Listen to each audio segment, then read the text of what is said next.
93 Boxing, back with a quick video. After the fight between Canelo and Triple G, aka Golovkin, has gone to say some shit that he looks like he would never dare say in front of Canelo or on the press conference if there was to have a rematch. He says Canelo ran the fight. I mean, he's pretty much insinuating and saying that type of things, that he ran the fight.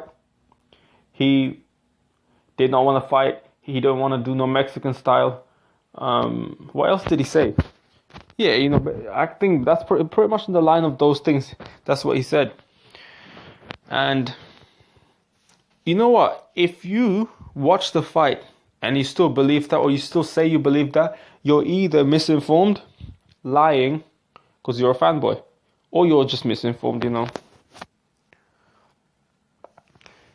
If anything, right, we normally see Triple G trying to go right to the opponent. When he went on Kell Brook, at one point, right, after struggling with Kell Brook, he went on savage mode and just took Kell Brook out, just went right at him, landing combinations and stuff. Against Monroe Jr., Gabriel Rosado, he did all that, right? All of these fighters. So when he steps up competition, he's not able to do that as comfortably. Triple G has never been this scared. Triple G fought this fight scared. Like when Canelo was trying to invite him to the ropes, at times he did move. But a lot of times he invited Triple G to the ropes. And Triple G would kind of go close to him, but not too close to him, and he would be hesitant to go any further. He'd be like just smiling and shit. He would try to use the jab. He was so cautious, man. He was so cautious. Canelo did not seem that... I mean, both fights were cautious, right? Both fighters were cautious. But Canelo was... He was confident at the same time. Triple G was cautious, nervous. Like, he really looked nervous. Even going to the ring, he really looked nervous. To me, it looked like Triple G at times didn't want to fight. Triple G didn't like to fight on the inside. He didn't like to come straight at Canelo. He was jabbing. I mean, Triple G threw more jabs than Canelo, straight up. And, the only reason people thought Triple G won, if they're unbiased, and they still thought that's because Triple G, he threw more punches and he threw and landed a lot of jabs. That's what people that run tend to do. That's what people that don't want to fight tend to do. People that are cautious. Not saying jab is a bad thing. And Canelo used jabs. And of course, a good jab is required to be a good fighter. A good jab is required to be a great fighter, to be honest. But, this whole notion of Triple G, Mexican style, he did not show any Mexican style. If anything, Canelo showed more balls in that ring than Triple G. If anyone showed balls. He's saying this, and he knows he's chatting shit. He knows that what he's saying is bullshit. He's saying this to the casual fans, and he has a lot of casual fans. A lot of fans, hardcore, casual fanboys. It's good to be a fan. I mean, there's nothing wrong with being a fan, right? You enjoy the person as a athlete, as a fighter. Maybe you're a fan of them, how they made it, how their personal life maybe, whatever. But, fanboyism is a bit of a... It's disgusting, to be honest. Actually, I shouldn't say disgusting. I mean, you're allowed to be a fanboy, but...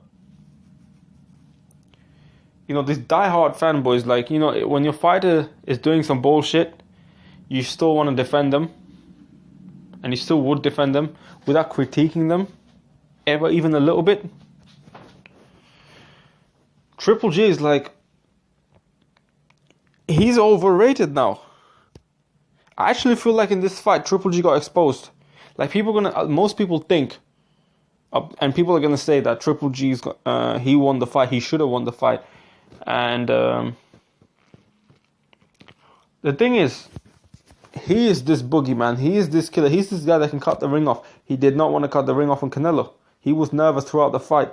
And the reason why he says all this shit in the press conference, because he couldn't land on Canelo. Canelo was right in front of him and making him miss. And then when Canelo would hit on the inside, he couldn't handle it. He would clinch. That's Triple G.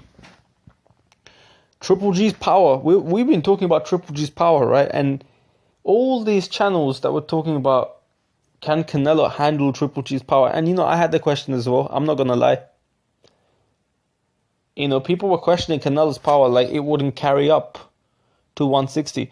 I mean, Triple G took Canelo's shots though. I must say he has a good chin. I must say. I feel like his chin is probably the most impressive thing about him, if not his jab or his ability to cut the ring off, which he didn't show too much of it, but he just showed a decent amount today.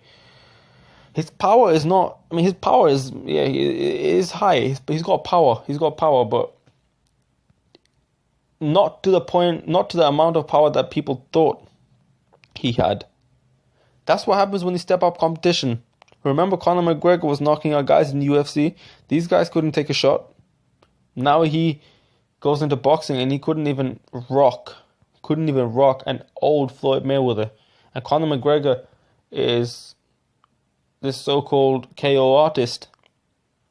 Canelo took his shots. Like, Triple G took Canelo's shots, but Canelo hands down took his shots. Both of these guys took each other's shots, and the Canelo did show he has a really good chin. I knew Triple G's power was overrated. I knew his power was overrated. Overrated doesn't mean that you don't have power. Like, overrated power doesn't mean you don't have power. Overrated power means your power is not as great as people thought it was.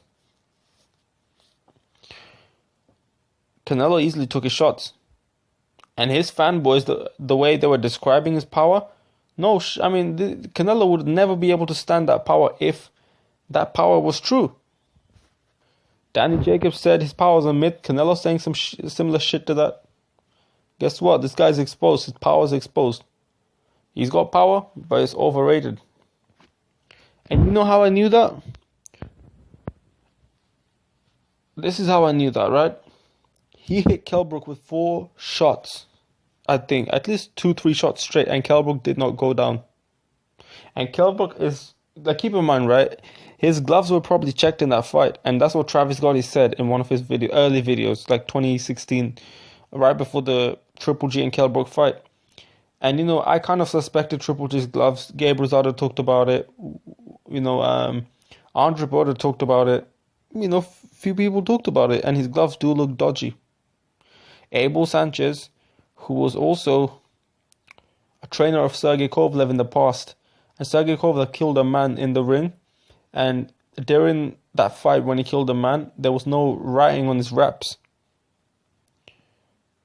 You never know. Abel Sanchez could have been like teaching all this like tricks on how to kind of have these dodgy gloves, maybe, I don't know, punch walls in your dressing room right before you go to a fight, maybe do push-ups on it. I mean, stuff like that, But, Eddie Hearn replied to Travis Gotti Boxing saying that he would check them gloves.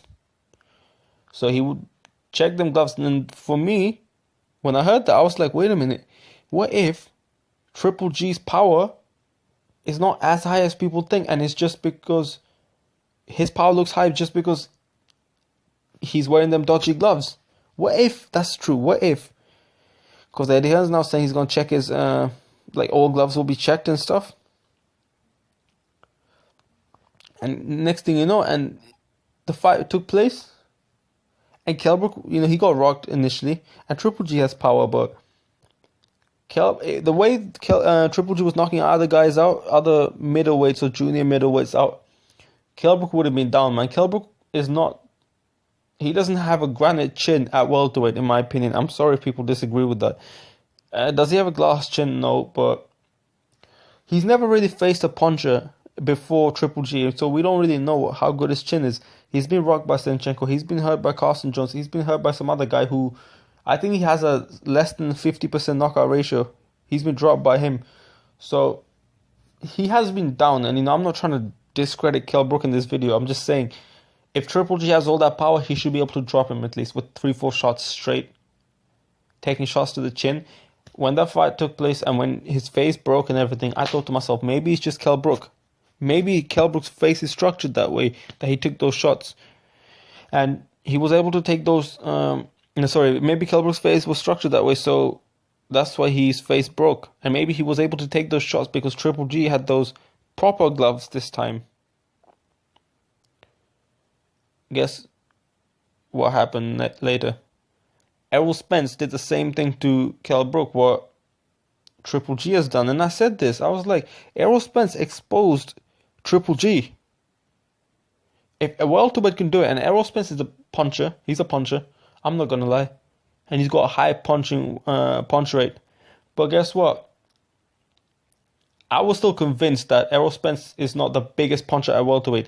If Keith Thurman lands, because Errol Spence is able to land more, but if Keith Thurman lands, I do think he has more power. Danny Garcia, if he lands that left hook, hits harder than Maidana. He's shown that against Khan because Maidana couldn't drop him. He's shown that against Morales because Maidana couldn't drop him.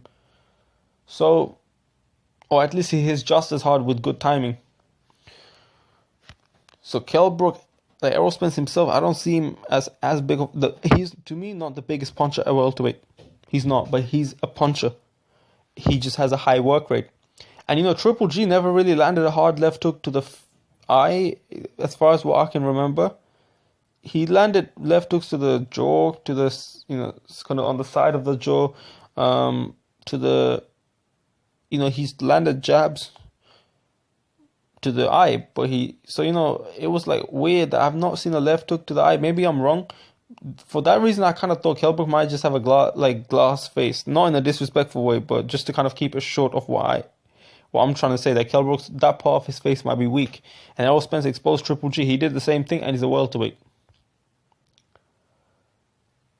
From there, I just realized Triple G's power might just be overrated. Against Danny Jacobs, he showed that Danny Jacobs has some notion of him being a glass chin, like having a glass chin, right? And Canelo took his power like it was just a good punch. And Canelo has a chin, right? But Triple G's power wasn't all that. Triple G's power wasn't really all that. He was hesitant. He didn't want to fight. He's just a good boxer, nothing else. There was nothing about Triple G that he showed today that was outstanding. He didn't want to cut. He was completely hesitant. He showed dog. He showed dog. You know, he was trying to get a Canelo and everything, but he was very, very cautious. He was very, very worried. He clinched a lot when, if he's going to do that Mexican style, you don't clinch like that. But he did. So, you know, to me, as far as I'm concerned, Triple G's exposed badly. He got exposed 3 fights back to back. Like, he's not a monster, man. Get over this. Canelo made him look ordinary. Took that shot and looked at him like it was nothing. Let me know what you think. Don't forget to comment below. And don't forget to subscribe. Like the video. 93 Boxing. I'm out.